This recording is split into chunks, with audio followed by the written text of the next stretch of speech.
So what does Stealer malware capture? We get the operating system version, the ISP, active session cookies, which can be used to bypass two-factor authentication and multi-factor authentication, IP addresses, FTP client information, VPN credentials, the browser cache found in some variants, geographic location of the device, browser fingerprints to be used for session hijacking and account compromise, cryptocurrency wallets, browser history, and saved credit cards. I would say, Matthew, are there any that are missing here, any that you feel are worth mentioning? Like, I think one that I found really surprising is you have some newer variants that will even steal things like the data copied in a clipboard, which is getting very granular.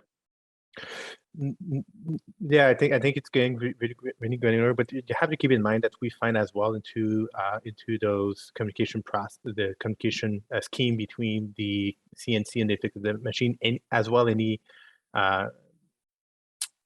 methods to update or execute code on the victim. So it's yes, what we see is most of the information is being stolen and then sent back to the CNC.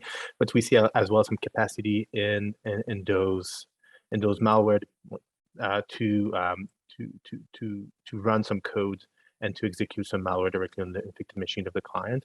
So more than stealing the information, that's the reason why if you have a corporate machine, you have to assume that you could have been victim of remote code execution within your environment and started an incident response at that moment. So to recap, you're saying that not only, so we're stealing all of this data, first of all, which can facilitate additional access, but there's also the chance that they could use the payload that's already on the affected device to send additional malicious code. So it kind of goes both ways and it presents an ongoing risk.